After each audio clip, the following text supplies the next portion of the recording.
নিজেই চেষ্টা করতেছি ওই জায়গাটাতে, কারণ এর আগে যখন আমি ইন্টারন্যাশনালে খেলেছি 7-8-এর দিকে ব্যাটিং করেছি। যখন কনসিস্টেন্ট হতে পারবে তখন আমরা বড় দল হয়ে উঠবো ইনশাল্লাহ। মাশাআল্লাহ, বরাবরের মতোই এবারও আপনারা দেখেছেন আমরা খুব ভালো একটা টিম করার চেষ্টা করেছি।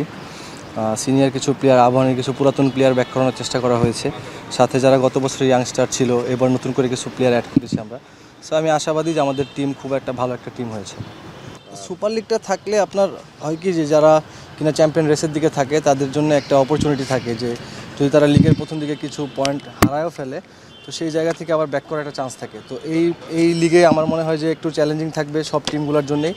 যারা কিনা চ্যাম্পিয়ন ফাইটের দিকে থাকবে তাদের জন্য খুবই চ্যালেঞ্জিং থাকবে প্রথম থেকেই। প্রত্যেকটা ম্যাচ খুবই ইম্পর্টেন্ট হবে এবং একটা পয়েন্ট খুবই ইম্পর্টেন্ট হবে। আমার কাছে মনে হয় যে আপনি যদি উপর থেকে হিসাব করেন, আমাদের ম্যানেজমেন্ট থেকে শুরু করে আমরা সবাই ওইভাবে প্ল্যান করে করার চেষ্টা করেছি। সো আসলে ওই চিন্তা করেই কিন্তু সাব্বির রহমানকে ব্যাক করানো। আসলে ও থাকাতে আমাদের মনে হয় যে ব্যাটিংয়ের ডেপথ থেকে শুরু করে টিমের এক্সপিরিয়েন্স সব কিছু মিলে আমার কাছে মনে হয় ব্যালেন্স একটা সাইড। আমরা অবশ্যই ভালো খেলার টার্গেট, তার থেকে বড় টার্গেট হচ্ছে যে টিম রেজাল্ট করানো। যেহেতু আসলে আবাহনী, মোহামেডান এই টিমগুলো সবসময় শিরোপার দিকেই চিন্তা করে। সো আমরা ওই জায়গা থেকে গতকালকে আমাদের ম্যানেজমেন্টের সাথে একটা মিটিং হয়েছে। সো আমরা আশাবাদী এবং আমাদের প্রত্যেকটা প্লেয়ারের মধ্যে ওই কনফিডেন্স লেভেলটা আছে যে না, আমরা এই লিগে ভালো পারফরমেন্স বা ভালো রেজাল্ট করতে পারবো ইনশাল্লাহ। অলরেডি আসলে দেখেন সিরিজ তো চলতেছে। সো এই জায়গা থেকে অবশ্যই টার্গেট থাকবে যে আমার মনে হয় যে বিসিবির ওই প্ল্যান করা আছে যারা কিনা এই লিগে ভালো খেলবে, একটা ভালো অপরচুনিটি আছে তাদের ন্যাশনাল টিমে ব্যাক করার। সো সেই জায়গা থেকে যখন আমি টিমের জন্য ভালো খেলতে চাইবো, একই সাথে ওই পারফরমেন্সটা আমার নিজেরও হয়ে যাবে। সো ওই টার্গেটটাই থাকবে টিমকে জেতানোর। সো আলটিমেটলি প্রিমিয়ার লিগের পরে দেখা যাক ইনশাল্লাহ কতটুকু কী হয়। না দেখেন, আমি তো লাস্ট ঈদের আগে থেকে শুরু করে লাস্ট ক্যাম্প পর্যন্ত টিমের সাথেই ছিলাম, ক্যাম্প করতেছি। সো ওই জায়গা থেকে একটা পজিটিভ ভাইব তো অবশ্যই আছে। সো এখন নিজের কাজটা হচ্ছে ভালো পারফরমেন্স করা, কন্টিনিউ কনসিস্টেন্ট ওয়েতে পারফরমেন্স করা। তো আমার মনে হয় সেটা করতে পারলে অবশ্যই একটা সুযোগ আছে সামনে। সেটা আমার মনে হয় যে থার্ড ওয়ানডেতে হয়তো বা প্ল্যান করা ছিল, তো হয়তো বা লাস্ট আওয়ারে কোনো প্ল্যান হয়তো বা চেঞ্জ হয়েছে। সো সেইটা এই সিরিজে T20-তে বা এমন কিছু এইভাবে আমার কাছে কোনো নিউজ আসে নাই। সো সেটা হয়তো বা দু একটা আপনাদের মাধ্যম থেকে আমি জানতে পেরেছি। সো ওই জায়গায় এখন যেটা ফোকাস করতেছি, সামনে প্রিমিয়ার লিগ আছে, প্রিমিয়ার লিগটা ভালো খেলা এবং ভালো খেলতে পারলে আমার কাছে মনে হয় যে একটা অপরচুনিটি আসবে আবার ইনশাল্লাহ। আমি লাস্ট প্রিমিয়ার লিগেও নাম্বার 6-এ ব্যাটিং করেছি। আসলে এই প্রিমিয়ার লিগে হয়তো বা ওরকম 5-6-এর দিকে ব্যাটিং করার প্ল্যান থাকবে।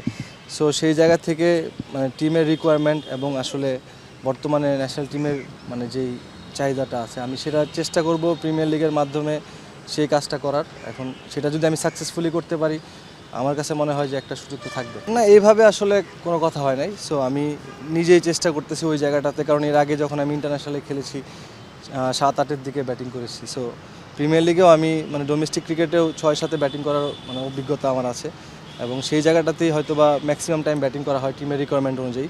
সো এবারও হয়তো বা সেই রকমই থাকবে টিমের প্ল্যান। সো সেটা যদি থাকে আমি চেষ্টা করবো সেটা এক্সিকিউট করার এবং সেটা যেন ন্যাশনাল টিমের জন্য একটা অপরচুনিটি আসলে সেটা ডেলিভার করতে পারি। না, আমরা ক্যাম্পে যখন ছিলাম তখন কম্বাইন্ডভাবে সবার সাথেই কথা হয়েছে। সো পার্টিকুলারলি বা ইন্ডিভিজুয়াল কোনো কথা এখন পর্যন্ত ওইভাবে হয়নি। সো আশা করতেছি শীঘ্রই হবে ইনশাল্লাহ।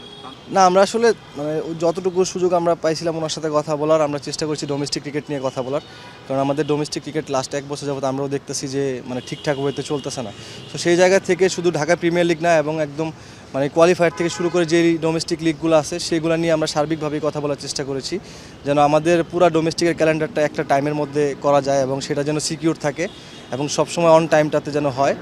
সেটার উপর ডিপেন্ড করে থাকে অনেক প্লেয়ার, সেটা আমরা সবাই জানি। সো ওই বিষয়গুলো নিয়েই বেশিরভাগ কথা হয়েছে। না, অবশ্যই আছে। আসলে সেটা খেলতে হইলে বা ওইভাবে টার্গেট করতে গেলে আমার আসলে এর আগে যে খেলাগুলো আছে সেগুলোতে অবশ্যই আমার ভালো খেলতে হবে। সো যখন আমি ভালো খেলতে পারবো তখন এক্সপেকটেশনস আসবে। এর আগে আমার কাছে মনে হয় যে এত দূর চিন্তা না করে সামনে যে খেলাগুলো আছে সেগুলোর দিকে ফোকাস করা বেটার হবে এবং সেই ওয়েতেই যাওয়ার চেষ্টা করতেছি। তা অবশ্যই আসলে আপনার সাথে আমি একমত যে আসলে যে এক্সপেকটেশনস ছিল সেটা আমি ফুলফিল করতে পারিনি। সো ওই জায়গাতে যে টিম থেকে করা হয়েছিল ওটা যদি আমি ডেলিভার করতে পারতাম, আমার কাছে মনে হয় যে এতদিন কন্টিনিউ ওয়েতেই খেলতে থাকতাম। সো সেই জায়গাতে যখন ফেলিওর হয়েছি, আবার চেষ্টা করছি নতুন করে রিবিল্ড করার এবং কতটুকু ভালোভাবে কামব্যাক করা যায় এবং যেই রোলটা থাকবে সেটা যেন মাঠে এক্সিকিউট করতে পারি।